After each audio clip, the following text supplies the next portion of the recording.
আমার সাথে ঘটে যাওয়া একটা ঘটনা শেয়ার করার জন্য এখানে এসেছি আজকে প্রেস ব্রিফিংয়ে। মূলত হচ্ছে আমি নিজে যেহেতু ঢাকা বিশ্ববিদ্যালয়ের শহীদুল হলের শিক্ষার্থী, আমি সেই হিসাবে আমি নিজে একজন হচ্ছে ভোটার। সেই জায়গা থেকে হচ্ছে আমি ভোট দিতে যাই ডক্টর মোহাম্মদ শহীদুল হলের যে কেন্দ্র কার্জন হল, সেখানে ভোট দিয়ে যাই। এবং সেখানে আমি ভোট দেওয়ার পর আমি যখন রাত্রেবেলা রেজাল্ট শুনি, তখন হচ্ছে আমি যেই জিএসকে ভোট দিয়েছি সেখানে সেই জিএসের ভোট আসছে 0। আমি যদি স্পেসিফিকভাবে বলি, আমি 3 জনকে ভোট দিয়েছি। একজন হচ্ছে আবিদ ভাইকে ভোট দিয়েছি, তারপর হচ্ছে ভিপি পদে আবিদ ভাইকে ভোট দিয়েছি, জিএস পদে হচ্ছে সম্রাট ইসলামকে ভোট দিয়েছি এবং এজিএস পদে হচ্ছে আশিকুর রহমান জিমকে ভোট দিয়েছি। আমি এক্ষেত্রে একটা ইনক্লুড করি, আমি কোনো রাজনৈতিক দলের না, 3টা ভোট 3 জায়গায় দিয়েছি। সেই জায়গা থেকে যে আমি যে জিএসকে ভোটটা দিয়েছি, সেই জিএস যখন রেজাল্ট শুনে হচ্ছে উনি নিজেই আমাকে নক করছিল, নক করে বলছিল যে আমার রেজাল্ট 0 আসে, তুমি আমার হলে থাকো, তুমি শহীদুল্লাহ হলে থাকো, তুমি থাকা সত্ত্বেও আমার রেজাল্টটা 0 আসে।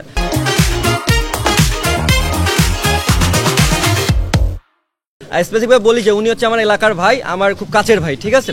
সেই জায়গা থেকে হচ্ছে আমি তখন রেজাল্ট শুনতে পাই না, আমার হচ্ছে ভেরিফিকেশন একটু সময় ছিল, এই জন্য আমি গতকালকে শুধু পোস্ট করছি যে এরকম একটা অভিযোগ আসছে, আমি ভেরিফিকেশন করি, দেন হচ্ছে আমি এটা মিডিয়ার সামনে উপস্থাপন করবো।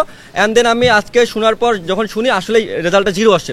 এখন এই ক্ষেত্রে হচ্ছে আমার অভিযোগটা এটা যে বাকি কোন কেন্দ্রে কি হয়েছে না হয়েছে সেটা আমার দেখার বিষয় নয়। আমি যেই কেন্দ্রে ভোট দিয়েছি, আমার ভোটটা যদি বাতিল হয়, মানে আমার ব্যালট পেপারটা যদি বাতিল হয়, সেটা উল্লেখ করতে হবে যে কেন ব্যালট পেপারটা বাতিল হয়েছে। আমি যেহেতু নিজে ভোট দিয়েছি, আমি তো একজন শিক্ষিত শিক্ষার্থী, আমি জানি কীভাবে ভোট দেওয়া লাগে এবং আমি আগে থেকে কয়েকটা ভিডিও দেখে ভোট দিতে গেছি কীভাবে ভোটটা দেওয়ার লাগে। সেই জায়গা থেকে আমার মনে হয় না যে আমার ব্যালটটা বাতিল হওয়ার কোনো সম্ভাবনা থাকে। যদি বাতিল হয় সেই ব্যালটটা উপস্থাপন করতে হবে, নইলে আমি মনে করি যে যেগুলো অভিযোগ আসতেছে একের পর এক, সেই অভিযোগগুলো সত্যতা প্রমাণিত হবে এটার মাধ্যমে। এবং সেই ক্ষেত্রে হচ্ছে ভোট কারচুপির যে ইস্যুটা, গতকালকে আপনারা মিডিয়ারে দেখেছেন বিভিন্ন জায়গা থেকে বিভিন্ন রকম অভিযোগ এসছে এবং নিয়ম বহির্ভূত অনেক কর্মকাণ্ড ঘটেছে ডাকসু নির্বাচন কেন্দ্রিক। কিন্তু আমার স্পেসিফিক একটা জায়গা থাকবে, সব হলেই যদি সুষ্ঠু নির্বাচনও হয়, সব কেন্দ্রে যদি সুষ্ঠু নির্বাচন হয়, আমার জায়গায় কেন এটা হলো এবং আমার ওই একটা ভোট কোথায় গেল? আমার প্রশ্ন একটাই, যে আমার ওই একটা ভোট কোথায় গেল?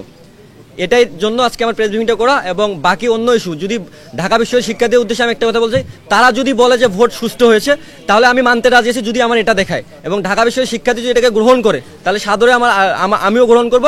কিন্তু আমার ওই একটা প্রশ্ন আমি জবাব চাই যে আমার ভোটটা গেল কোথায়?